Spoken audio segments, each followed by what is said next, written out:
રોવું આખી રાત તો મને દવાખાને લઈ જાય, આમ કેમ મરી ગઈ એવી રીતે મને દવાખાને લઈ જાય તો ગાડી બંધાઈ એની બદલે માનતા કરી મેં 2 થી 3 વીઘાની ઝાર વાટ નાખી. મને પથરી હતી, ઓછામાં ઓછા 9 થી 10 વર્ષ લઈ ગઈ ની પથરી હતી અને બધી રીતે અમે રિપોર્ટ કરાવ્યા તો ક્યાંય રાહત મળી નહીં. ટીકડી પીવું ને તા લાગે સારું રે, સોનોગ્રાફી કરાવી, પછી એક્સરો કઢાવી, ના એમ કે તમારે કિડની કાઢ નાખવી પડશે. તો પછી કિડની કાઢવાનું કીધું, 2 શારદાન ઓપરેશન કરાવવા ગઈ તો 2 શારદાન ઓપરેશન કરાવવા ગઈ, નાથી અડધા પગથિયા ચડું, નાથી પાછી વહી આવું. જીગર નો હાલે કે કેમ કિડની કાઢવી એમ.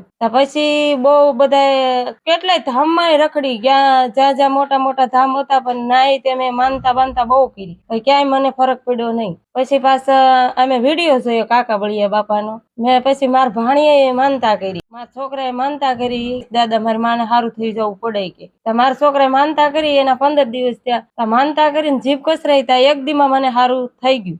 અને હું તોય તે હુંય નહીં, આમ ઊંધી હુઈ રહું, રોવું આખી રાત તો મને દવાખાને લઈ જાય, આમ કેમ મરી ગઈ એવી રીતે મને દવાખાને લઈ જાય તો ગાડી બંધાઈ તોય મને રાહત મળે નહીં. નાથી જાવ નગીસન મારે ઘરે પગી જાવ એટલે મને સારું થઈ જાય. પાછું હતું એવું ને એવું થઈ જાય. દુખાવો તો બહુ જ થતો, ઊંધી હુઈ રહ્યો એવો દુખાવો મને થતો હતો. દાદાને માનતા રાખી મને બહુ સારું થઈ ગયું અને દાદાની કૃપાથી અમે અત્યારે 4 માણસો આવી ગયા. દાદાને માનતા કરી, દાદાને ખૂબ ખૂબ આભાર, મને સારું થઈ ગયું દાદાને લીધે. તકલીફ તો પેશાબની એવી હતી, અટકાવ બહુ થતો હતો મને, આમ રેવાય જ નહીં. હા, રસી થઈ જતી હતી પથરીમાં અંદર, આમ રસી પેશાબમાં. ગમે એના સાહેબો એમ કે તમને બેન રસી થઈ ગઈ છે, તમારે કિડની તો કાઢવી જ પડશે. સારવાર તો બહુ જ કરે પણ આમ કઈ સારું જ ન રે. મન શરીરમાં હાથ પગ દુખે ને આમ ઉભું થવાનું, ખાવાનું મન ન થાય, ખાવ એટલું ઓકી નાખતી હતી હું, વામીન જ બહુ થતું હતું મને. અને દાદાને માનતા રાખી અત્યારે હું હાલીને વહી આવી. સિહોર થી હું અહીંયા લઈ ગઈ દાદાને મંદિરે ઠેઠ હાલીને વહી આવી. હરખ થઈને જ હું હાલીને વહી આવી, નગર ઉભું નતું થવાતું, ઘરમાં નહીં, જમીન વાડીમાં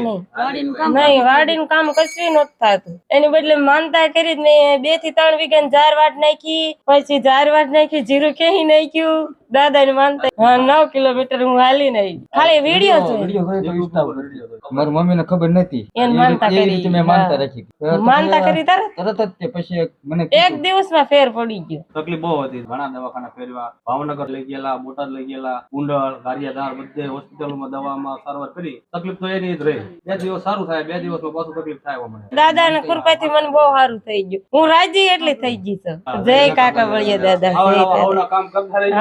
હવના કામ કરજો દાદા. ધર્મ છે, ધર્મ કામ કરે. અમને વિશ્વાસ છે પૂરેપૂરો દાદા. સોનલબેન, મોટી કુંડળ, ગઢડા તાલુકો.